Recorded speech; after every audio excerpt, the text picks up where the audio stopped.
الحمد لله الحمد لله وحده والصلاة والسلام على من لا نبي بعده ولا رسول بعده ولا معصوم بعده أما بعد فإن خير الحديث كتاب الله وخير الهدي هدي محمد صلى الله عليه وسلم وشر الأمور محدثاتها وكل محدثة بدعة وكل بدعة ضلالة وكل ضلالة في النار. أعوذ بالله من الشيطان الرجيم. بسم الله الرحمن الرحيم.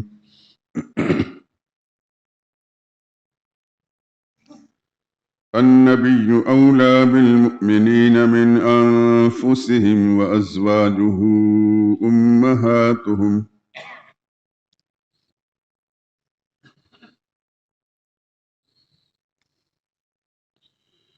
پیغمبر ایمان والوں پر ان کی جانوں سے بھی زیادہ حق رکھتے ہیں اور پیغمبر کی بیویاں ان مسلمانوں کی مائیں ہیں۔ سبحان ربک رب العزت عما یصفون وسلام علی المرسلین والحمد للہ رب العالمین۔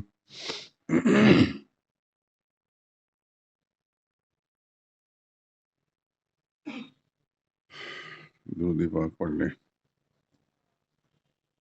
اللہم صل علی محمد وعلی آل محمد كما صليت على إبراهيم وعلى آل إبراهيم إنك حميد مجيد۔ اللهم بارك على محمد وعلى آل محمد كما باركت على إبراهيم وعلى آل إبراهيم إنك حميد مجيد۔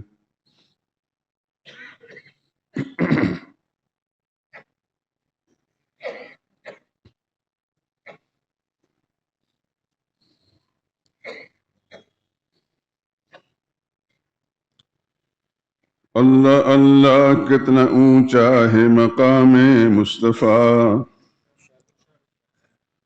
اللہ اللہ کتنا اونچا ہے مقام مصطفیٰ، شاہ کا بھی شاہ ہوتا ہے غلام مصطفیٰ۔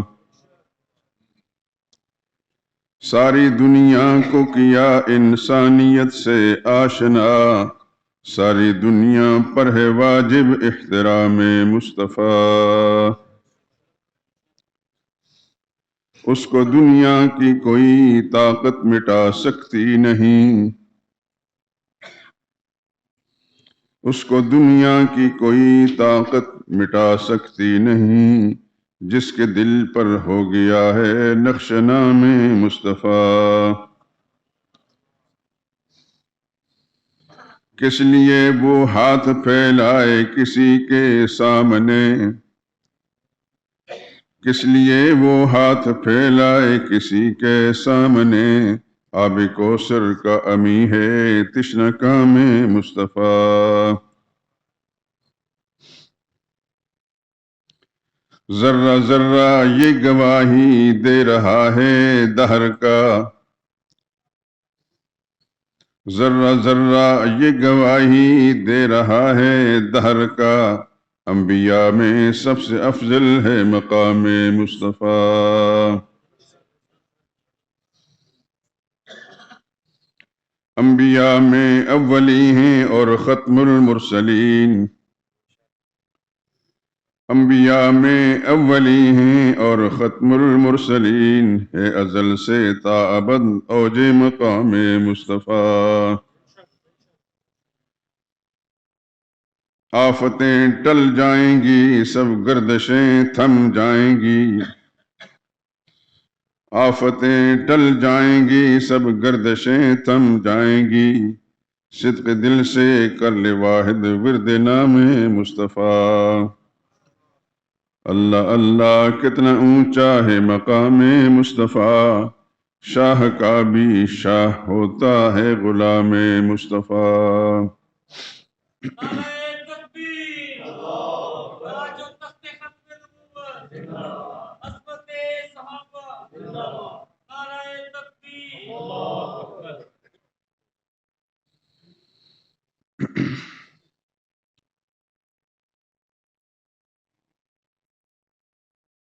حضرات محترم، پچھلے کئی ہفتوں سے سرور کائنات حضرت محمد مصطفیٰ صلی اللہ علیہ وسلم کے خاندان یعنی ابھی تک ددیالی سلسلے اس کا ذکر چل رہا ہے۔ ابھی ننیالی سلسلہ بیان نہیں ہوا اور نہ ہی سسرالی۔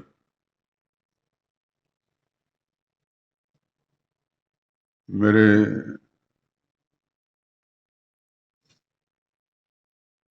ذہن میں یہ بات راسخ اللہ تعالیٰ نے فرما دی ہے کہ کم از کم ان 3 سلسلوں کے بارے میں مسلمانوں کو پتہ چلنا چاہیے۔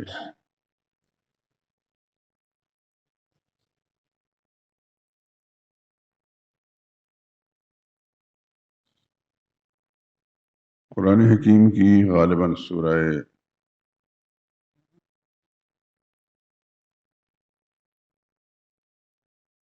فرقان کی ایک آیت ہے، فَجَعَلَهُ نَسَبًا وَسِحْرًا۔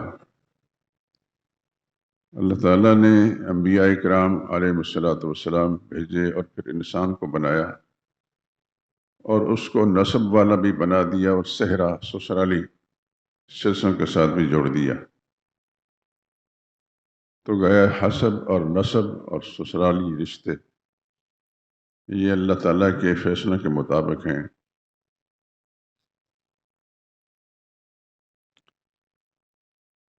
قرآن حکیم کے اندر کہیں اجمال ہے، کہیں تفصیل ہے۔ اللہ کرے کہ ہمارے مسلمان بھائی کو قرآن کریم کی تلاوت دھیان کے ساتھ، غور کے ساتھ، توجہ کے ساتھ کرنے اور اس کے معنی مطالعہ پر غور کرنے کی توفیق عطا فرمائے۔ بڑا المیہ یہی ہے کہ ہمارے مسلمان قرآن سے لا تعلق ہیں۔ ہم کسی مزدور پر کیا گلہ کریں یا عام مسلمان پر کیا گلہ کریں، یہ اوپر کی سیٹوں پر بیٹھے ہوئے وہ بھی بالکل غبی در غبی، الا ماشاء اللہ۔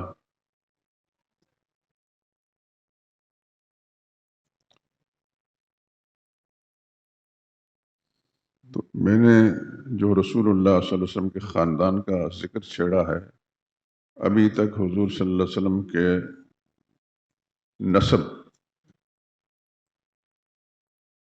آپ سمجھتے ہیں نسب، میں بیان کر چکا ہوں اور الحمدللہ کہ آپ ہی سمجھتے ہیں۔ کسی دوسری مسجد میں جا کر پوچھ لیں، جو باقاعدگی کا نمازی ہے اسے بتائیں حسب اور نسب کا فرق بتائیں، نہیں بتا سکے گا۔ بلکہ جو امام صاحب ہیں اللہ کے فضل سے وہ بھی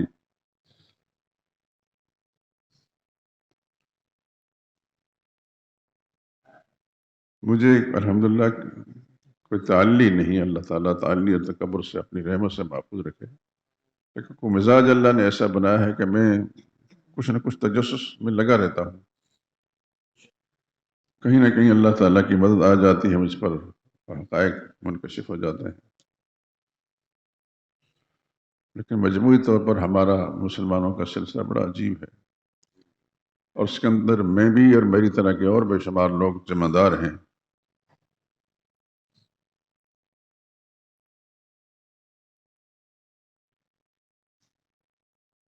علماء کا طبقہ، حکمرانوں کا طبقہ اور یہ مشائخ، آپ سمجھتے ہیں یہ مشائخ کیا چیز؟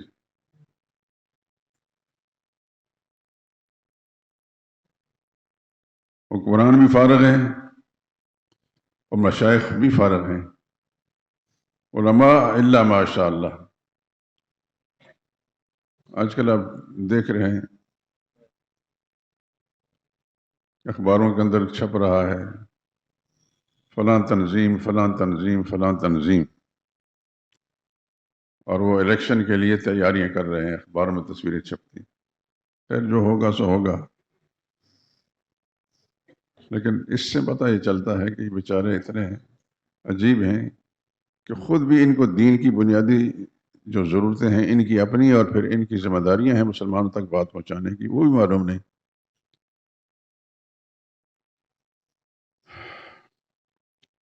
خیر عرض کر رہا تھا کہ رسول اللہ صلی اللہ علیہ وسلم کے خاندان کا تذکرہ، خاندان کا ذکر میں نے جناب عبد المطلب سے، جو رسول اللہ صلی اللہ علیہ وسلم کے دادا بزرگوار ہیں، ان سے چھیڑا ہے، اوپر نہیں. اس سے اوپر جانا بھی ہمارے لیے مشکل ہے. تو جناب عبد المطلب کے آپ سن چکے ہیں کہ 10 بیٹے تھے،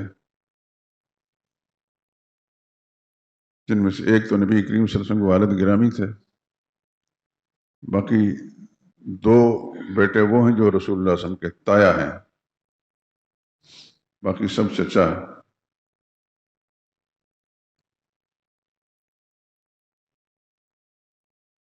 7 آدمی چچاؤں میں سے ہیں، ایک والد گرامی ہیں، 2 تایا ہیں، اور 7 میں سے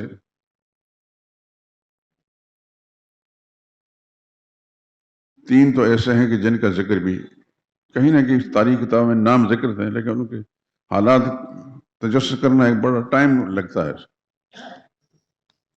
اور فائدہ ہمیں کچھ ہے بھی نہیں.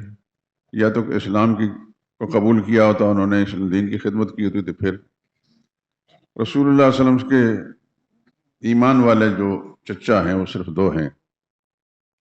بار بار آپ کو سنا چکا ہوں. سیدنا حمزہ، جو 2 صفات ان کی مشہور ہیں، یہ کبھی بھول نہ جانا. ایک تو یہ وہ سید الشہداء ہیں، شہیدوں کے سردار ہیں، اور دوسرے اسد اللہ الغالب، یعنی اسد اللہ ہے، اللہ کا شیر ہے. یہ میں نہیں کہتا، امام الانبیاء صلی اللہ علیہ وسلم کی زبان مبارک سے نکلا. ہماری کیا حیثیت ہے کسی کے بارے میں کوئی بات کہنے کی؟ تو میں اس لیے کہہ رہا ہوں کہ ہمارا عام مسلمانوں کو پتہ نہیں سید الشہداء کون ہے. شیعہ نے اتنا پروپیگنڈا کیا کہ حضرت حسین رضی اللہ تعالیٰ عنہ لے جا کر بات مرکوز کر دی، سید الشہداء وہ ہیں. اور دوسرا پروپیگنڈا ہے کہ حضرت علی رضی اللہ تعالیٰ عنہ اسد اللہ الغالب، وہ اللہ کا شیر، شیر خدا. ہمارا مولوی بھی جوش میں آتا ہے تو بڑھ کے مارتا ہے، تو شیر خدا حضرت علی رضی اللہ تعالیٰ عنہ. محمد مصطفیٰ صلی اللہ علیہ وسلم نے شیر خدا حضرت حمزہ کو فرمایا. میری اور میری طرح کے لوگوں کی کوئی حیثیت بھی نہیں، اپنی طرف سے خطاب دیتے رہیں. شیر خدا بھی حضرت حمزہ ہیں، اور سید الشہداء بھی سیدنا حمزہ ہیں رضی اللہ تعالیٰ عنہ. یہ بات ذہن نشین فرمائیں، اس لیے کہ آپ کے بچوں کی نصابی کتابوں کے اندر بھی وہ خرافات موجود ہیں جو اغیار نے مرتب کیے ہیں، اور آپ بھی مطمئن ہوتے ہیں کہ ٹھیک ہے، یہ سب ٹھیک چل رہا ہے، ہمارے بچے پڑھ رہے ہیں. عقیدے شروع سے خراب ہوتے ہیں. میں یہ بات اس لیے کہہ رہا ہوں کہ میں نے اپنے جو پوتے ہیں، پوتی ہیں، چھوٹے ہیں، ایک چھوٹی بچی ہماری پوتی ہے، پہلی کلاس پڑھتی ہے، بڑی ذہین. اسی کتاب میں نے منگوائی، دیکھا تو اس کے اندر وہی سب رافضیانہ سلوگن تھا. تو میں نے پھر اس بچی کو نشاندہی کر دی کہ یہ بات یوں آپ نے پڑھنی ہے. وہ اسکول کے اندر اپنی وہ ٹیچر اس کے ساتھ جب گفتگو کی، ٹیچر نے کہا وہ جو اس کتاب کے اندر پڑھا، انہوں نے کہا میری بچی نے کہ کتاب میں نہیں، یہ بات جو ہے یہ ٹھیک.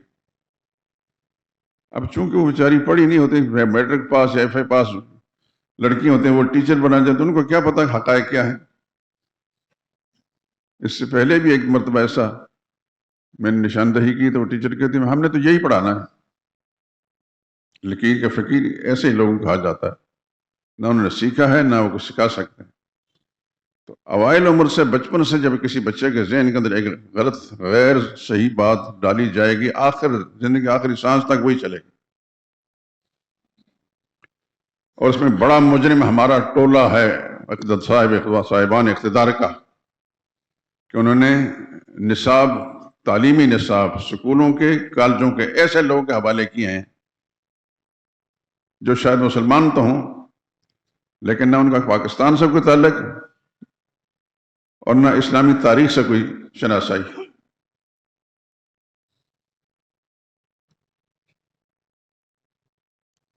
تو پھر میرے ذہن میں بار بار یہ چیز آ رہی تھی کہ چلو وہاں تو میرا اختیار نہیں چلتا، لیکن میرے دائرہ اختیار جو میرا مسجد کا ہے، یہاں تو اپنے احباب سے میں صحیح بات کہہ سکتا ہوں۔ اللہ کرے کہ دلوں میں بیٹھ جائے اور آگے نسلوں تک منتقل کر لیں۔ تو جناب عبد المطلب کے 10 بیٹوں میں سے ایک تو جناب عبداللہ تھے، رسول اللہ صلی اللہ علیہ وسلم والد گرامی، اور رسول اللہ صلی اللہ علیہ وسلم کے 2 تایا تھے، ایک تو حضور نے دیکھا ہی نہیں، ان کا نام حارث تھا، اور ایک کو حضور صلی اللہ علیہ وسلم نے دیکھا ہے اور رسول اللہ صلی اللہ علیہ وسلم کی کفالت بھی انہوں نے کی ہے، باقی سب چچا تھے۔ ان چچاؤں میں ایک ابو لہب ہیں جو سخت ترین رسول اللہ صلی اللہ علیہ وسلم کا اسلام کا دشمن رہے، اور ایک ابو طالب ہیں جو رسول اللہ صلی اللہ علیہ وسلم کی مخالفت انہوں نے ایسی نہیں کی کہ جن کی بنا پر ہم ان کی مذمت کر سکیں، البتہ ایمان نہیں لائے، نبی کریم صلی اللہ علیہ وسلم کی کوشش کے باوجود ایمان نہیں لائے۔ 3 ایسے ہیں، ایک کا نام حجل ہے جو دوسرا غیداق بھی اس کو کہا جاتا ہے، ایک کا نام زرار ہے اور ایک کا نام مقوم ہے، عبد الکعبہ کہا جاتا ہے۔ ان کے حالات کم از کم مجھے نہیں ملے۔ تو 2 شخصیتیں ایسی جو صاحب ایمان ہیں، سیدنا عباس اور سیدنا حمزہ رضی اللہ تعالی عنہما۔ سیدنا حمزہ بڑے تھے اور یہ رسول اللہ صلی اللہ علیہ وسلم کے چچا بھی تھے، رضائی بھائی بھی تھے، اور ایک اور رشتہ بھی ہے، یاد ہے؟ ہم زلف تھے، جزاکم اللہ خیرہ۔ اور سیدنا عباس رضی اللہ تعالیٰ عنہ جو سب بھائیوں میں سے چھوٹے ہیں، یہ رسول اللہ صلی اللہ علیہ وسلم کے چچے بھی ہیں اور ہم زلف بھی ہیں۔ ان کا میں تذکرہ بعد میں کروں گا، ان خواتین کا جو ان کی زوجیت میں آئیں اور نبی کریم صلی اللہ علیہ وسلم کی زوجیت میں بھی آئیں اور آپس میں بہنیں تھیں۔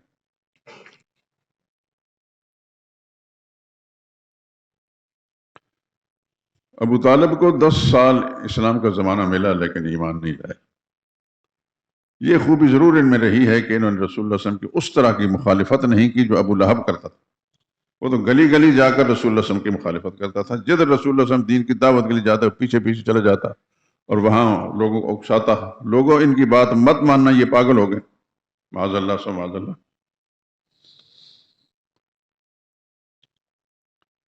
باوجود کہ اس سے پہلے رسول اللہ صلی اللہ علیہ وسلم اپنی صاحبزادیوں کے رشتے بھی ان کے بیٹوں کو دے چکے تھے، پہلے میں نے تذکرہ کیا آپ کا، لیکن استحضار ذہنی کے لیے پھر دہرا رہا ہوں۔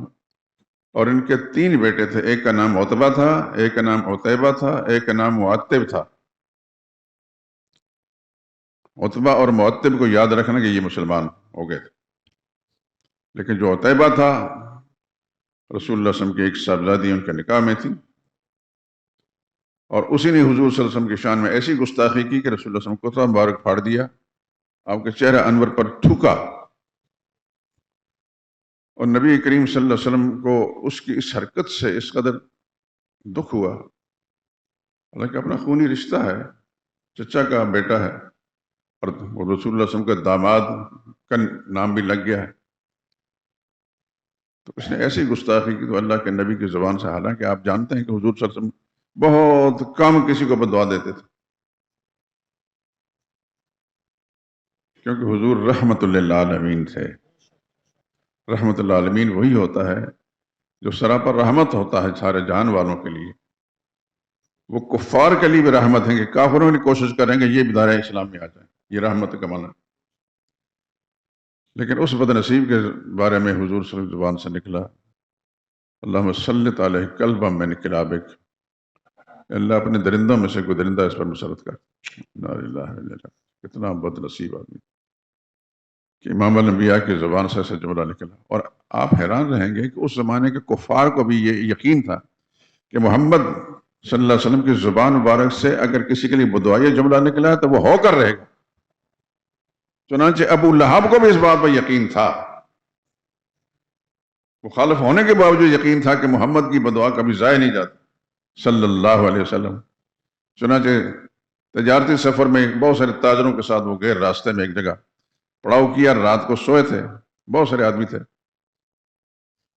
اور اللہ کے نبی کی وہ بدعا پوری ہونے لگی۔ اللہ تعالیٰ نے کس طرح سے کوئی درندہ بھیجا، جنگل کے قریب تھے وہ یا نہیں تھے، ایک درندہ بھیجا اور سارے لوگوں جو سوئے ہوئے تھا سونگتا سونگتا سونگتا، کسی کو کچھ نہیں کہا، بد نصیب عتیبہ کے پاس پہنچا اور اس کو چیر پھاڑ کھایا۔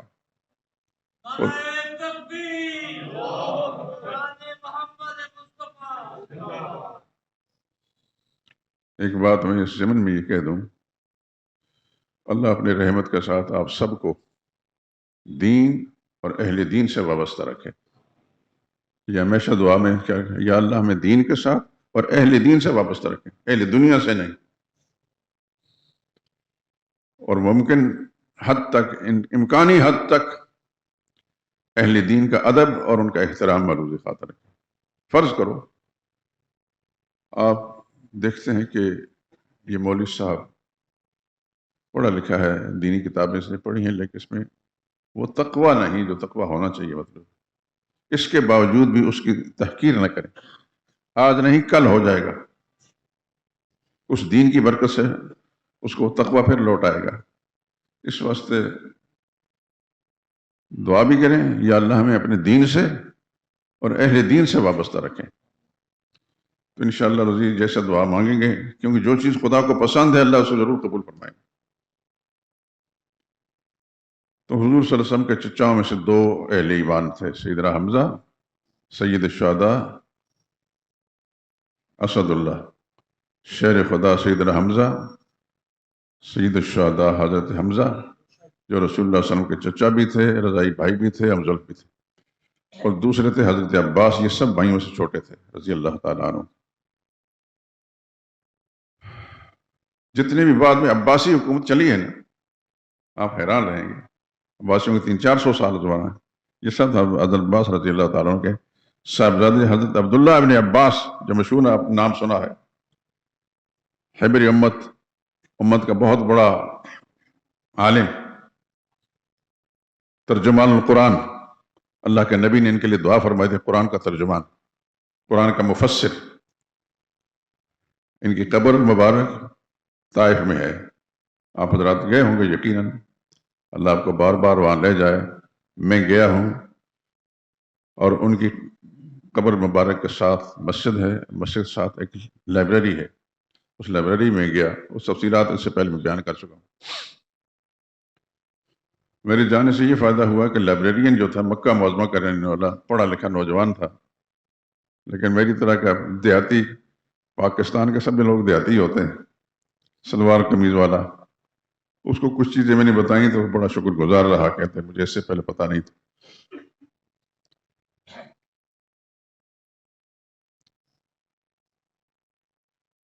تو جناب ابو طالب جو رسول اللہ صلی اللہ علیہ وسلم کے چچا تھے، وہ ایمان نہیں لائے، 10 سال ان کو اسلام کا زمانہ ملا، 10 سال ایمان نہیں لائے، لیکن حضور صلی اللہ علیہ وسلم کی کھل کر مخالفت نہیں کی انہوں نے۔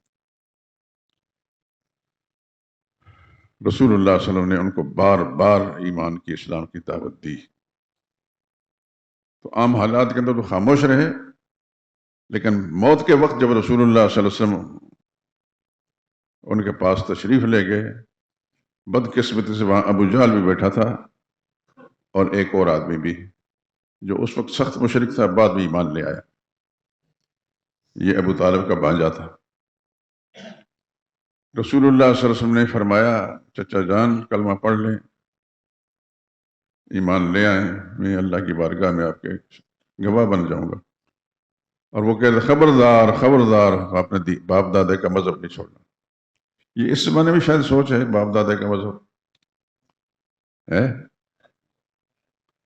لیکن پتہ ہوتا ہے کہ باپ دادا کا مذہب کیا ہے۔ باپ دادا تو 100 سال 150 سال پہلے تو ہندو تھے، کچھ سکھ تھے، کچھ تھے۔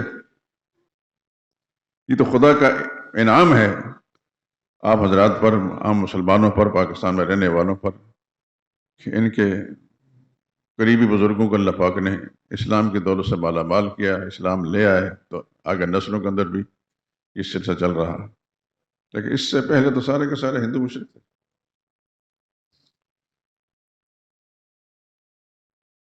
ہر آدمی کو اپنا شجرہ نسب معلوم ہوتا ہے، آپ حضرات کو یقین ہوگا اور معلوم ہونا چاہیے۔ بہت سے لوگ میرے علم میں ہیں کہ ان کا اپنا شجرہ نسب دور تک معلوم ہوتا ہے اور وہ بڑے دھیان اور توجہ کے ساتھ اس کو محفوظ رکھتے ہیں۔ کاروبار کریں، تجارت کریں، جو بھی اللہ تعالیٰ نے آپ کو موقع دیا ہے ضرور اللہ اس میں برکتیں دے، لیکن ان چیزوں سے بھی آشنا نہ رہیں۔ آپ کو معلوم ہوگا تو آپ کی نسلوں کو معلوم ہوگا۔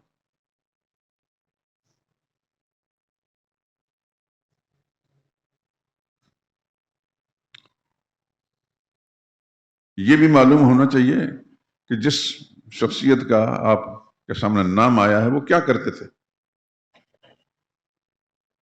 کاروباری تھے، تاجر تھے، صنعت کار تھے، یا صاحب علم تھے، اور علم کون سا تھا،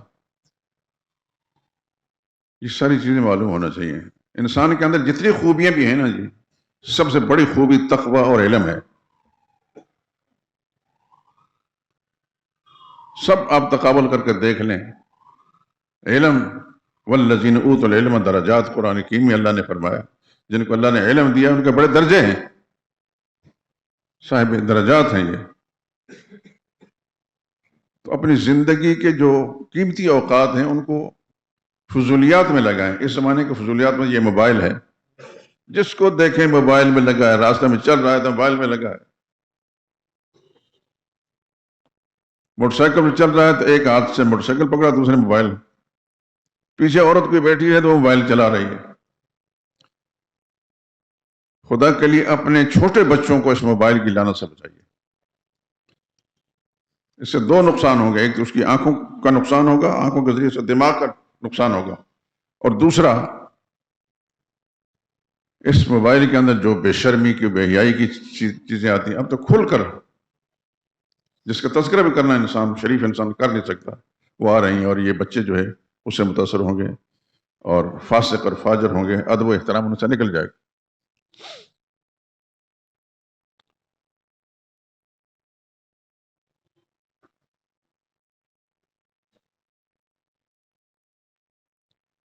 تو جناب ابو طالب ایمان تو نہیں لائے، آخری وقت جو انہوں نے کہا لا ملت عبد المطلب، اپنے باپ عبد المطلب کے مذہب پر مر رہا ہو، کلمہ نہیں پڑھا انہوں نے۔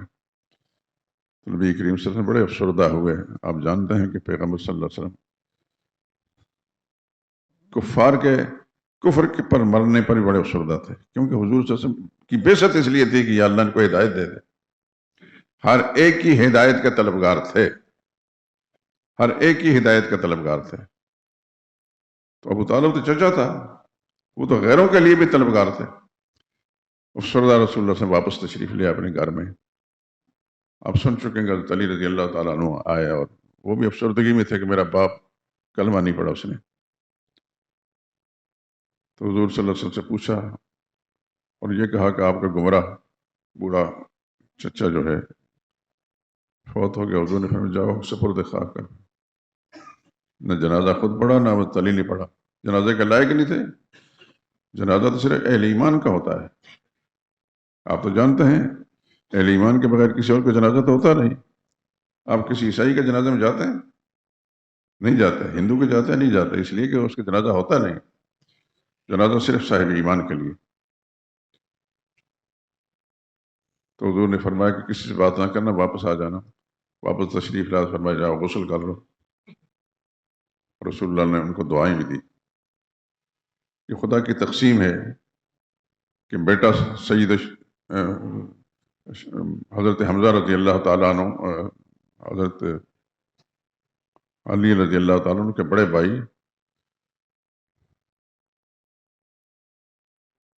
حضرت جعفر طیار، جن کے بازو کٹے غزوہ موتا کے اندر، دونوں شہید ہو گئے، اللہ نے پھر ان دو بازوؤں کے بدلے میں ان کو دو پر دیے۔ طیار اس لیے کہا جاتا ہے کہ ان پروں کے ذریعے اڑتے تھے، اور پچھلے جمعے میں شاید میں بات چکا ہوں کہ کس کس موقع پر رسول اللہ صلی اللہ علیہ وسلم نے کیا کچھ فرمایا تھا حضرت جعفر کے بارے میں۔ یہ حضرت جعفر بھی رسول اللہ صلی اللہ علیہ وسلم کے چچا زاد بھی تھے، اور ہم زلف بھی تھے، اس لیے کہ حضرت اسماء بنت عمیس، تفصیل بعد میں کروں گا، ایک خاتون ہے یہ رسول اللہ صلی اللہ علیہ وسلم کی یہ سالی ہیں۔ یہ پہلے حضرت جعفر کے نکاح میں تھی، ان کی شہادت کے بعد حضرت ابوبکر صدیق کے نکاح میں آئیں، ان کی وفات کے بعد پھر حضرت علی کے نکاح میں آئیں۔ اس واسطے یہ حضرت جعفر طیار رسول اللہ صلی اللہ علیہ وسلم کے چچا زاد بھائی بھی تھے، اور ہم زلف بھی تھے رضی اللہ تعالیٰ عنہ۔ کتنی بڑی بڑی شانوں والے بیٹے اللہ تعالیٰ نے ابو طالب کو دیے کہ حضور صلی اللہ علیہ وسلم فرمایا کہ خدا فرشتوں کے جھنڈ جا رہا تھا، اس میں حضرت جعفر بھی تھے، گزرتے وقت انہوں نے سلام کیا، حضرت اسماء بن عمیس پاس بیٹھی تھی، اس وقت شاید اس وقت عدت گزار رہی ہوں، تو حضور صلی اللہ علیہ وسلم وعلیکم السلام فرمایا، پوچھا، وجہ پوچھی، فرمایا کہ جعفر جا رہے تھے اس پر ملائکہ کرام کے جھنڈ میں، انہیں مجھے دیکھ کر السلام علیکم کہا۔ خدا کتنا بڑا مقام دیتا ہے اس جہاد کی برکت سے۔ دنیا میں رہنا کسی نے نہیں، تبھی موت مرے تب موت آئے گی، شہادت کی موت مرے تب موت ہے، لیکن تبھی موت میں تکلیف ہے، شہادت کی موت کی تکلیف کوئی نہیں۔ اس سے پہلے بھی میں آپ حضرات سن چکا ہوں کہ اس کے خون کا قطرہ زمین پر پہنچنے سے پہلے اللہ اس کو جنت میں جا دیتے ہیں۔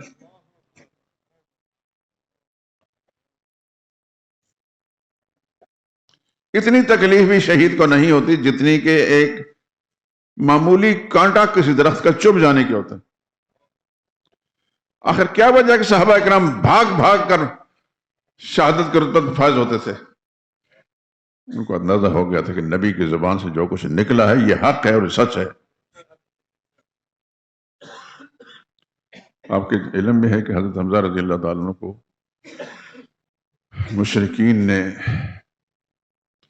شہید تو خیر کر ہی دیا تھا، لیکن ان کے جسم کو بہت نقصان پہنچایا، آپ کا چہرہ بگاڑ دیا،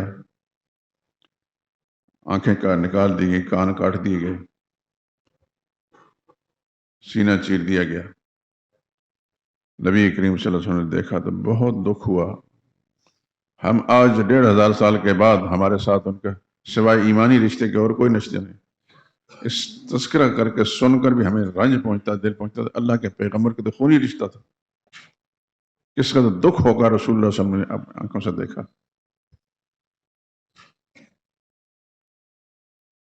اور ان کے ساتھ رسول اللہ صلی اللہ علیہ وسلم کے ایک حفیظات بھی تھے، ان کا تذکرہ آپ عام طور پر آپ کتابوں میں نہیں پڑھتے۔ عبداللہ بن جحش، یہ حضرت زینب بنت جحش کے بھائی تھے، ام المومنین حضرت زینب بنت جحش ان کے بھائی تھے عبداللہ بن جحش، اور ایسے زبردست شوقین تھے شہادت کے، اللہ اکبر، میں نے کتنی کتابیں پڑھی ہیں، کسی آدمی کو ایسا جذباتی نہیں دیکھا کس کتاب کے اندر پڑھا کہ اتنا شوق کہ شہید ہونے سے پہلے، غزوہ احد کے مقام پر پہنچنے سے پہلے ایک دوسرے صحابی سے کہتے ہیں، آئیں بھائی میں ایک دعا کرتا ہوں، آپ کا دعا آمین کہیں اور آپ بھی دعا کریں، میں آمین کہوں گا۔ اس نے جو دعا کی اس کا تذکرہ نہیں کرنا چاہتا، تھے وہ بھی صحابی تھے لیکن اس درجے کی ان کی دعا نہیں تھی۔ انہوں نے کہا میری دعا کریں خدا بند قدوس، میں کفار مشرکین میں سے کسی بدبخت کے ساتھ ہم مقابلہ ہوں اور وہ مجھے قتل کرے اور میرے جسم کے ٹکڑے کرے، میری آنکھیں نکالے، میری ناک کاٹے، میرے کان کاٹے، میرا سینہ چیرے، اس بدحالی کے اندر میں اللہ تیری بارگاہ میں جاؤں تو پوچھے کہ یہ کیا ہوا؟ میں یہ کہوں یا اللہ میرے پاس اور کچھ تھا نہیں سوا اپنے نقص جان کے تیری بارگاہ میں تیرے دین کے لیے قربان کر دی۔ ان کو اور حضرت حمزہ رضی اللہ تعالیٰ دونوں کو ایک قبر میں دفن کیا گیا۔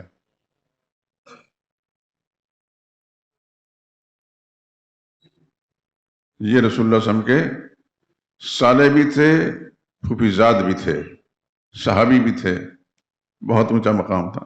آپ اندازہ کریں کہ حضرت عبداللہ بن جاش کے ساتھ کیا ہوا جیسے میں نے ذکر کیا۔ شاید حضرت حمزہ رضی اللہ تعالیٰ عنہ سے کے ساتھ بھی اتنا نہیں ہوا جو اتنا، لیکن حضور نے ان کو سید شہداء نہیں فرمایا، یہ بات ذہن نشین فرما لیں۔ بڑے بڑے شہید ہیں۔ میں نے جو اب تک مطالعہ کیا، حضرت حمزہ اور عبداللہ بن جاش سے زیادہ جسم کے اس سے بکھرے کسی اور کے معلوم نہیں ہوا، لیکن حضرت عبداللہ بن جاش کو زیادہ مشرکین نے نقصان پہنچایا، لیکن ان کو حضور نے سید الشہداء نہیں فرمایا۔ صرف ایک شخصیت کے لیے جملہ زبان مبارک سے نکلا، سید الشہداء۔ اس لیے آپ حضرات سے درخواست ہے کہ سید الشہداء، شہیدوں کا سردار سے حضرت حمزہ کہ نبی کی مخالفت نہ ہو جائے۔ آپ اپنے طور پر اغیار کے پھیلائے ہوئے پروپیگنڈا سے متاثر ہو کر کسی اور کو سید الشہداء کہیں گے تو اس کا مطلب آپ کو نبی کی زبان پر یقین نہیں۔ جو کچھ حضور نے فرمایا وہی حق ہے، وہی سچ ہے۔ سید الشہداء بھی حضرت حمزہ اور شیر خدا بھی حضرت حمزہ۔ میں نے آپ کو بتایا تھا کہ حدیث کی بڑی کتاب ہے، امام بخاری رحمۃ اللہ تعالیٰ علیہ نے حدیث جس قانون کے کتاب جمع کی ہیں اپنی کتاب میں، ایک اصول محدثین نے وضع کیے، میں اس وقت بیان نہیں کر سکتا۔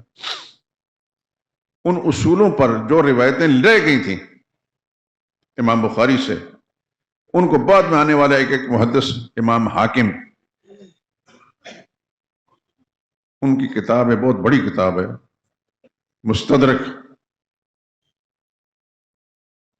اس کے اندر یہ نبی کریم صلی اللہ علیہ وسلم کے الفاظ مبارک، یعنی امام بخاری کے طرز پر یہ روایت، مستدرک حاکم کے اندر نبی کریم صلی اللہ علیہ وسلم نے سید الشہداء اور اسد اللہ حضرت حمزہ کو فرمایا، کسی اور کے لیے نہیں۔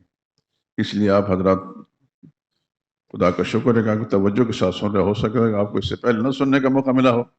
خدا کرے کہ آپ کی اس توجہ کو اللہ پاک دل و دماغ میں بٹھا دے کہ اپنی اصلاح کے ساتھ ساتھ اپنے اہل و عیال، اپنے عزیز اقارب، اپنے دوست احباب کی اصلاح کر سکیں۔ دیکھیں دین یوں ہی پھیرا ہے، بات سے بات پھیلی۔ اگر صحابہ کرام نے کام نہ کیا ہوتا تو مسجد شہداء ہوتی یہاں، ساتھ ہی گرجا ہے، یا یہ بھی گرجا ہوتا یا کوئی مندر ہوتا۔ صحابہ کی محنت کے نتیجے میں یہ مسجد شہداء بنی، اور آپ اور میں بحیثیت مسلمان کے یہاں بیٹھے ہیں نماز کی تیاری کے لیے۔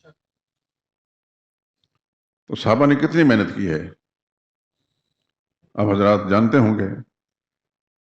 روس تک صحابہ کرام کی قبریں ملتی ہیں۔ امام بخاری کہاں کے رہنے والے تھے؟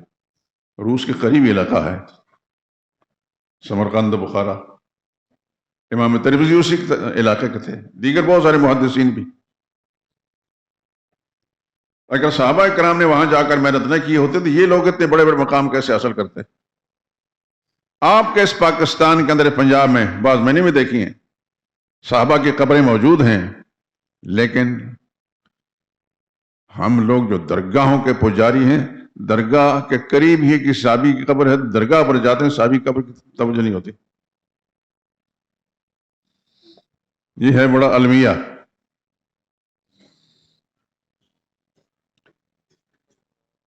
پشاور سے ذرا آگے جائیں، مغربی سائڈ پر، مجھے پشاور میں گیا تھا تو مجھے کسی نے بتایا کہ یہاں فلاں صحابی سنان بن سلمہ رضی اللہ تعالیٰ عنہ کی قبر ہے۔ تو میں نے کہا بھائی سارے کام پیچھے پہلے ان کو دیکھتے۔ ٹھیک مغرب کی نماز کا ٹائم تھا، وہاں پہنچے تو گاڑی دور کھڑی کی، پھر ان کی قبر مبارک جو ہے تھوڑی سی ٹیلے پر تھی، اس پر سیڑھیاں بنی تھی، چڑھ کر اوپر گئے۔ آپ حیران رہیں گے کہ صحابی کو اللہ نے کیسا قبول کیا۔ وہاں ایک سائڈ پر ایک مسلمان بیٹھ کر قرآن کی تلاوت کر رہا تھا، کوئی پجاری نہیں تھا وہاں۔ آپ یہ جتنے بھی آپ کے ہاں درگاہیں ہیں، بارگاہیں ہیں، دربار ہیں، یہ اس زمانے کے سلوگن ہیں، الفاظ ہیں۔ دربار، دربار لغت کے اندر لکھا جاتا ہے کہ اس انصاف کی کچہری کو جس کے اندر بادشاہ بیٹھتا ہے، مظلوم لوگ آتے ہیں اپنے فریاد لے کر، بادشاہ وہاں فیصل کرتا ہے، اس کو دربار کہتا ہے۔ اور آپ کا بھاٹی کے اندر داتا دربار، یہ دونوں لفظ غلط ہیں، نہ وہ داتا ہیں نہ دربار ہیں۔ داتا ہے رب العالمین، سنسکرت ہندی زبان کے اندر داتا کہتے ہیں جو رب ہو، پالنے والا ہو۔ رب العالمین کا کہ جگ داتا، رب العالمین کا معنی کیا ہے؟ جگ داتا۔ اور دربار بادشاہوں کے، زندہ بادشاہوں کے ہوتے ہیں، جہاں لوگ انصاف لینے آتے ہیں۔ علی اجویری رحمت اللہ تعالی علیہ، داتا نہیں، حضرت علی اجویری رحمت اللہ تعالی بہت بڑے ولی تھے، بڑے صوفی تھے، 1000 سال سے زیادہ عرصہ ہو گیا ان کو، خدا کی کروڑ ہار رحمتیں ان پر نازل ہوں، لیکن نہ یہ داتا ہیں اور نہ ہی ان کی قبر دربار ہے۔ یقیناً بہت سے لوگ اداس ہوں گے میری اس بات کو سن کر، میں تو شروع ہی سے مشہور ہوں، یہ بڑا پکا وہابی ہے۔ اللہ کرے کہ میں وہابی بن جاؤں۔ وہاب رب العالمین کی شان ہے، اس کی صفت ہے، انک انت العزیز الوہاب۔ اللہ کرے کہ خالص مسلمان وہابی یعنی اللہ والے بن جائیں۔ بعض اوقات اللہ تعالیٰ دشمن کی زبان سے ایسا جملہ نکلتا ہے جو اس کے حق میں مفید بنا دیتا ہے۔ آپ حضرات ہو سکتا ہے نئے آئے ہوں، کوئی سن لیں، میں تمام اولیاء اللہ کی جوتیوں کو اپنے سر کا تاج سمجھتا ہوں۔ سیدنا علی حجویری رحمۃ اللہ تعالی بڑے کبار اولیاء اللہ میں سے تھے، نہ ان کو میں داتا سمجھتا ہوں، نہ سیدنا شیخ عبد القادر جیلانی رحمۃ اللہ تعالی کو غوث اعظم سمجھتا ہوں۔ غوث اعظم بھی اللہ ہے اور داتا بھی اللہ ہے۔ آپ حضرات ذہن نشین فرما لیں۔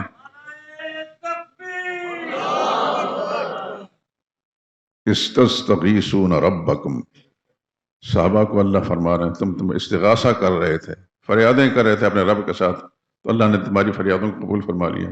تو غوث اعظم کون ہے؟ اللہ ہے، شیخ عبد القادر جیلانی نہیں۔ وہ حضرت شیخ عبد القادر جیلانی رحمۃ اللہ کبار اولیاء اللہ میں سے ہیں۔ میں نے ان کے سلسلے میں کتاب پڑھی ہے، حملی تھے چونکہ، طبقات الحنابلہ ایک کتاب ہے 4 جلدوں کے اندر، ان کے اندر ان کا تذکرہ حضرت شیخ عبد القادر جیلانی کے بڑے درجے کے ولی اللہ تھے، لیکن انہوں نے نہیں کہا یہ غوث اعظم تھے۔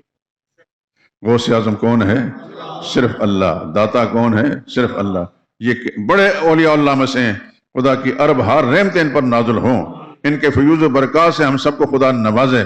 لیکن اللہ ہمارے اس ملک میں بسنے والے مسلمانوں کے عقیدوں کو بھی یا اللہ درست فرما دے، کہ ان کی زبانوں پر جو الفاظ آئیں وہ بھی ان کو برباد نہ کریں، ان کی آبادی کے سامان بن سکیں۔ تو خیر میں نے بتایا کہ حضرت حمزہ رضی اللہ تعالیٰ عنہ سید الشہداء بھی تھے اور شیر خدا بھی تھے۔ یہ میں اپنی طرف سے نہیں کہہ رہا، امام الانبیاء صلی اللہ علیہ وسلم کی زبان مبارک سے کتاب کے اندر مستدرک حاکم، میں نے کتاب کا نام بتا دیا۔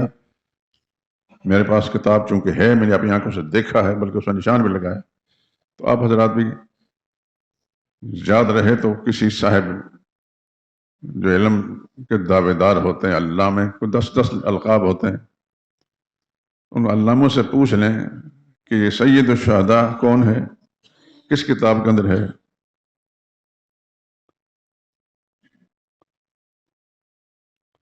اسد اللہ کون ہے، کس کتاب کے اندر ہے۔ خدا کرے کہ سب کو سمجھ میں آ جائے، لیکن میرا تجربہ ذاتی طور پر یہ ہے کہ بس خالی ہوتے ہیں۔ میں نے آپ کو بتایا کچھ دن پہلے مجھ سے ایک بڑے نام والا اسلام آباد سے آیا، مجھے ملنے آیا کسی کام کے لیے، تو مجھ سے پوچھتا ہے، شاید پتہ نہیں چل گیا ہوگا اس کو کہ یہ کچھ صحابہ کے بارے میں یا رسول اللہ خاندان کے بارے میں کچھ باتیں کرتا ہے۔ کہتے ہیں رسول اللہ صلی اللہ علیہ وسلم کی بڑی صاحبزادی، ان کے بیٹے کا کیا نام تھا اور ان کے شوہر کا۔ اب میں کیا کہتا، اپنے آپ کو کوسیں کہ وہ بھی جو پبلک آدمی تھا، مولوی تھا اچھا خاصا۔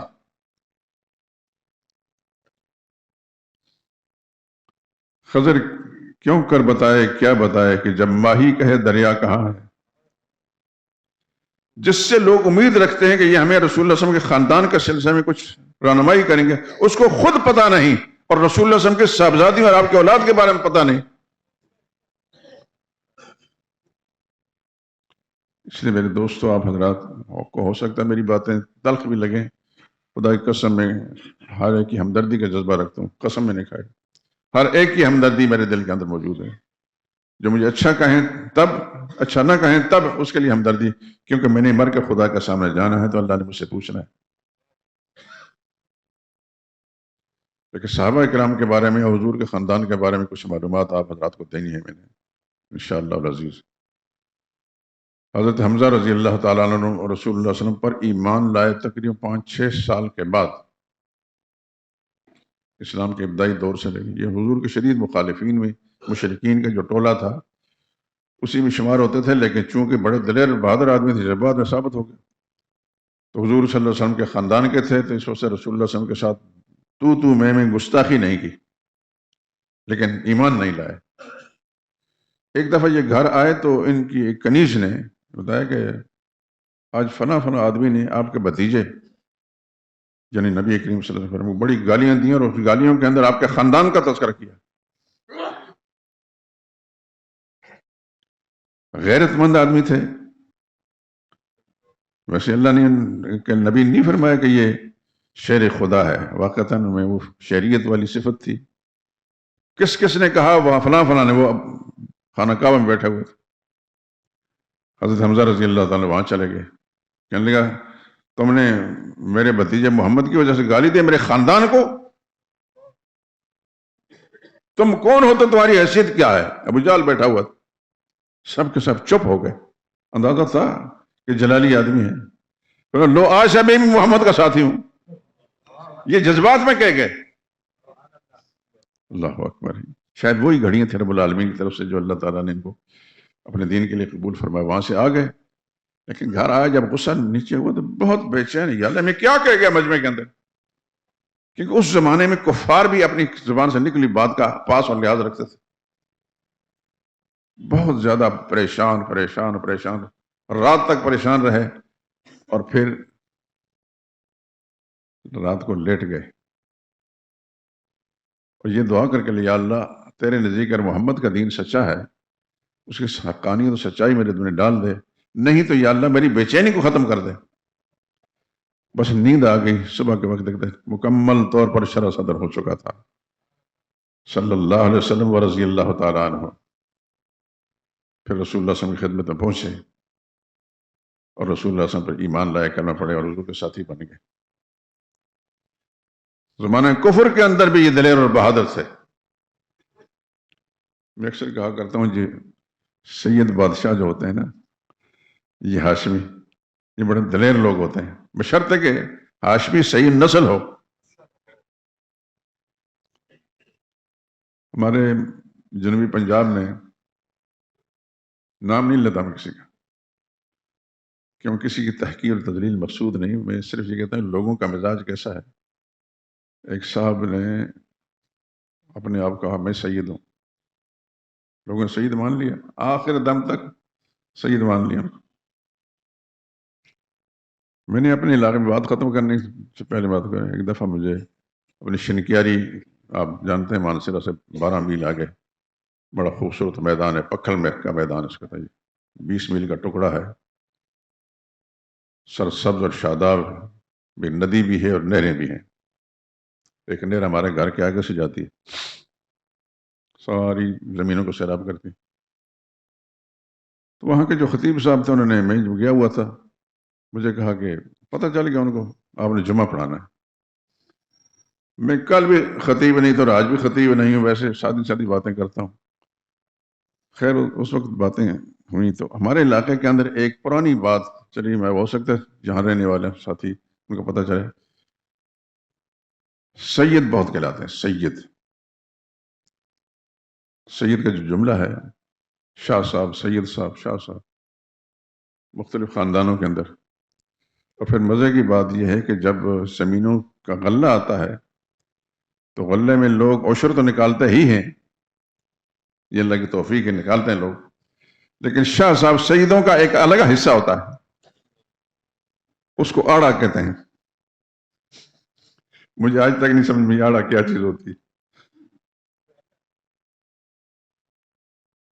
تو میں نے وہاں یہ بات کہہ دی، میں نے کہا سید کوئی نہیں، میں ایک طالب علم ہوں اور کتابوں کے ساتھ تعلق رکھتا ہوں، اور ایک بڑا ذخیرہ کتابوں کا میرے پاس موجود ہے. تمام انساب پر دنیا میں جو سلسلہ نسب کتابیں میرے پاس موجود ہیں، کسی کتاب کے اندر انساب کے ضمن میں یہ نہیں بتایا کہ فلاں فلاں قبیلہ اور یہ سید قبیلہ. ہاں ہاشمی ہو سکتا ہے، نبی کریم صلی اللہ علیہ وسلم کے ساتھ اگر سید نسبت ہے وہ ہاشمی کہلا سکتا، سید نہیں. عرب دنیا کے اندر آج بھی ہر آدمی جو معزز ہوتا ہے معاشرے میں اس کے لیے سید کا لفظ استعمال کرتے ہیں. اندرا گاندھی اپنے زمانے کے اندر جب عرب دنیا کے دورے پر گئی، عرب دنیا کے اخبارات میں باقاعدہ لکھا سیدہ اندرا گاندھی. سیدہ گاف تو نہیں بولتے نا، گاف کو جا غین، سیدہ اندرا گاندھی. اور آپ کے چیرنگ کراس کے اندر اب بھی وہ بورڈ موجود ہے، ذوالفقار علی بھٹو صاحب نے، سید ذوالفقار علی بھوتو، اب بھی نام لکھا ہوا. تو یہ اس معاشرے کے اندر ہر معزز آدمی جو دنیوی لحاظ سے معزز ہو یا دینی لحاظ سے معزز، اس کے لیے سید کا لفظ استعمال کرتے ہیں. لیکن کوئی نسب نہیں ہے، نسب نہیں ہے یہ. اچھا مجھے خیال تھا کہ اس علاقے میں تو بڑا زور ہے سیدوں کا، اور سارے کا سارا ہمارے گھر میں والد صاحب اس حیات تھے، ان کے پاس جائیں گے تمہارے بیٹے نے آ کر ہمارے سلسلہ نسب کا انکار کر دیا. میں نے تو 4 دن رہنا ہوتا، واپس آ جاتا ہوں. الحمدللہ میرے والد صاحب 1992 میں فوت ہوئے ہیں، اور اب 2023 ختم ہو رہا ہے. آج تک کسی سید نے آ کر ہمارے گھر میں یا میرے کسی بھائی کو یا میرے چچا کو یا والد صاحب کو یہ گلہ نہیں دیا. الحمدللہ العظیم، اللہ تعالیٰ ان کو سلامت رکھے، جزائے خیر دے. لیکن یہ کچھ غلطیاں ایسی ہوتی ہیں کہ لوگ ایسے نام رکھ لیتے ہیں جو کی حقیقت کچھ بھی نہیں ہوتی. سید کوئی قبیلہ نہیں، کوئی نسب نہیں، کوئی نسل نہیں. یہ احترامی لفظ ہے. جس طرح آپ مسٹر کہہ دیتے ہیں انگریزی زبان میں کسی کے لیے، تو مسٹر کوئی قبیلہ ہے، کوئی خاندان ہے، کوئی نسل ہے. یہ ایک اعزازی لفظ ہے، کسی کے احترام کے طور پر لوگ لکھ دیتے ہیں، بول دیتے ہیں. اسی طریقے سے آج بھی عرب دنیا کے اندر بھی پہلے بھی سید کا لفظ احتراماً لکھا بھی جاتا تھا، بولا جاتا تھا. البتہ قبیلہ صرف ہاشمی ہے. اگر ہاشمی نسب ہے تو سر آنکھوں پر، نہیں تو ہم جعلی طور پر کسی قبیلے کو نہیں مانتے. اللہ تعالیٰ آپ کو بھی اور مجھے بھی سچ اور حق کے ساتھ وابستہ رکھے. تو بات عرض کر رہا تھا کہ حضرت حمزہ رضی اللہ تعالیٰ عنہ جو صحیح النسب ہاشمی تھے، نبی کریم صلی اللہ علیہ وسلم کے چچا بھی تھے اور رسول اللہ صلی اللہ علیہ وسلم کے صحابی بھی تھے. اور ان کے ایمان کا تذکرہ میں نے کر دیا کہ ایمان کس انداز سے وہ لائے اور رسول اللہ صلی اللہ علیہ وسلم کے ساتھی بنے. انہیں کے تھوڑے دنوں کے بعد فاروق اعظم رضی اللہ تعالیٰ عنہ ایمان لائے. اس سے پہلے میں تذکرہ کر چکا ہوں. فاروق اعظم مشرکین نے ایک ٹولہ بیٹھا، ان کو ان میں حضرت فاروق اعظم بھی تھے، ہر وقت تلوار ان کے پاس رہتی تھی. فیصلہ کیا کہ محمد کو قتل کرنا، بھائی کون ذمہ داری لیتا ہے. یہ بڑے دلیر تھے. اس سے پہلے حضرت حمزہ مسلمان ہو چکے تھے. میں نے کہا میں یہ ذمہ داری لیتا ہوں. تلوار لے کر رسول اللہ صلی اللہ علیہ وسلم کو قتل کرنے کے لیے نکلے ہیں، اور پوچھتے پوچھتے محمد کہاں ہوں گے. اس وقت رسول اللہ صلی اللہ علیہ وسلم دار ارقم میں تھے. خیر نکل گئے بڑے بپھرے ہوئے. اتفاق سے دیکھیں خدا کی طرف سے ہدایت کے فیصلے کیسے آتے ہیں. رسول اللہ صلی اللہ علیہ وسلم کے ایک صحابی، ایک غلام، ہاں صحابی غلام ہے جیسے میں اور آپ غلام ہیں، راستے میں ملے کہ عمر کدھر جا رہے ہو؟ کہ محمد کا کام تمام کرنے جا رہا ہوں. اچھا، ایک مزے کی بات بتاتا ہوں، پتہ کی بات بتاتا ہوں، آگے آپ کی مرضی. محمد کے مدرسے کی برانچ تمہارے گھر میں کھل چکی ہے. غصے میں کہنے یہ کیا کہہ رہے ہو تم؟ میں ٹھیک کہہ رہا ہوں، تمہارے بہنوئی بھی مسلمان ہو گئے، تمہاری بہن بھی مسلمان ہو گئی. جو رسول اللہ صلی اللہ علیہ وسلم کی طرف جانے کے بجائے پہلے اپنے گھر گئے، دیکھا دروازہ بند تھا، کان لگا کے سنا، اندر قرآن کریم حضرت خباب بن ارث سیدنا عمر رضی اللہ تعالیٰ کے ہمشیرہ کو، ان کے بہنوئی کو قرآن پڑھا رہے تھے، انہوں نے زور سے دروازہ دھکا دیا، کھل گیا، اندر داخل ہوتے سب سے پہلے اپنے بہنوئی کو مارا۔ بڑے دلیر تھے، بہادر تھے، مار مار کے ان کو لہو لہان کر دیا۔ اس کیفیت دیکھ کر ان کی ہمشیرہ دوڑی اور اپنے شوہر کو بچا کر اپنے بھائی سے چھڑانے کی کوشش کی، ان کو چھوڑ کر اپنی بہن کو مارنا شروع کر دیا۔ اتنا مارا کہ وہ بھی لہو لہان ہو گئی، لیکن بہن انہی کی تھی۔ کہنے لگے عمر ہوش میں آ، جس ماں کا دودھ تو نے پیا اس ماں کا دودھ میں نے پیا ہے، تو کفر میں پکا ہے تو ہم اسلام پکا، ہم جان دے سکتے ہیں، ایمان نہیں چھوڑ سکتے۔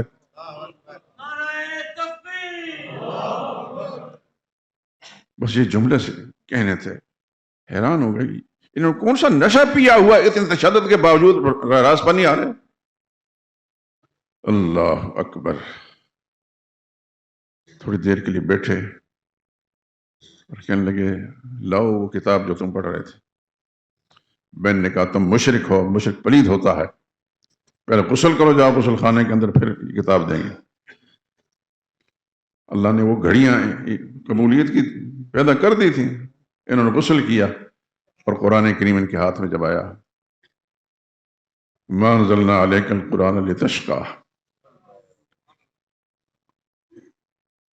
سب سے پہلے یہ آیتیں سامنے آئیں، اے میرے پیغمبر آپ پر قرآن اس لیے نازل نہیں کیا کہ آپ مشقتوں میں پڑ جائیں، الا تذکرۃ لمن یخشی، یہ نصیحت ہے ہر اس شخص جو نصیحت حاصل کرے۔ تنزیلا ممن خلق الارض، یہ اتارا گیا ہے اس سے جس نے زمین کو بنایا ہے، والسماوات اللہ، اور اونچے آسمانوں کو بنایا ہے۔ جب یہ آیتیں پڑھی نا تو دل کی کیفیت عجیب سی ہو گئی، کہنے لگے لے جاؤ مجھے بھی محمد کے پاس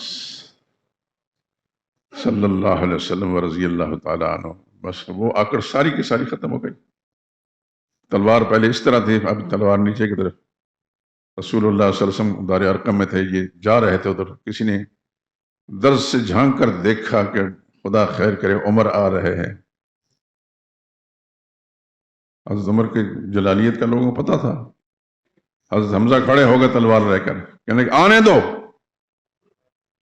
ڈرنے کی کیا بات ہے، ادب ملحوظ رکھے گا تو خاطر سے بٹھائیں گے، نمونہ اس کو ہم خلق محمد کا دکھائیں گے، اگر نیت نہیں اچھی تو اس کو قتل کر دوں گا، کسی کی تیغ سے سر کاٹ کر چھاتی پہ دھر دوں گا۔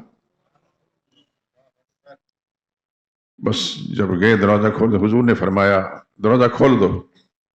یہ بات ذہن نشین فرما لیں، نبی سے زیادہ دلیر اور بہادر کوئی انسان پہ نہیں ہوتا۔ ساری دنیا کے بہادروں کا تذکرہ بھی آپ پڑھ لیں کر لیں، نبی سے زیادہ دلیر اور بہادر کوئی نہیں ہوتا صلی اللہ علیہ وسلم۔ رسول اللہ نے فرمایا دروازہ کھول دو۔ حضرت عمر رضی اللہ تعالیٰ نے پہنچے، رسول اللہ کھڑے ہو گئے، اور کھڑے ہو کر حضرت عمر رضی اللہ تعالیٰ نے کرتا مبارک کھینچا، جھٹکا دیا، کب تک کفر پر رہو گے، کیوں آئے ہو؟ عرض کہ یا رسول اللہ آیا قتل کرنے کے لیے تھا، اب قتل ہو چکا۔ بس وہی کلمہ پڑھا، کلمہ پڑھ کر سیدھا نماز کا وقت تھا، صحابہ تیاری کر رہے تھے، چند افراد تھے اس وقت، اتنے زیادہ مسلمان نہیں تھے۔ تو حضرت عمر فرمانے لگے اب نماز کہاں پڑھنی ہے؟ فرمایا یہیں پڑھیں گے۔ فرمایا میرے مسلمانوں کا فائدہ، خدا کے گھر میں خانہ کعبہ میں نماز ہوگی۔ چنانچہ سب کو لے کر وہاں پہنچے۔ عبداللہ بن مسعود رضی اللہ تعالیٰ عنہ کا یہ مقولہ ہے، ما زلنا عزتا منذ اسلم عمر، جس دن عمر مسلمان ہو اس کے بعد ہمیں چڑھتے ہی گئے، بڑھتے گئے، کوئی ہمارا راستہ نہیں روک سکا۔ وہاں جا کر سب کے سامنے سب مسلمانوں نے نماز پڑھی، رسول اللہ پڑھائی، اور کوئی ماں کا لال ایسا نہیں تھا کہ مسلمانوں کو روک سکتا۔ تو یہ چیزیں جو ہیں حضرت حمزہ کے حوالے سے میں بات کر رہا تھا کہ حضرت حمزہ رضی اللہ تعالیٰ وہاں موجود تھے، اور بڑی دلیری کے ساتھ سب صحابہ کے سامنے کہا ڈرتے کس لیے ہو، میرے مسلمان ہونے کا فائدہ کیا ہے؟ انشاءاللہ پھر باتیں کریں گے، بعض صحابہ کرام اور حضور خاندان کا دوسرے لوگوں کا تذکرہ بھی کرنا ہے۔ وآخر دعوانا الحمدللہ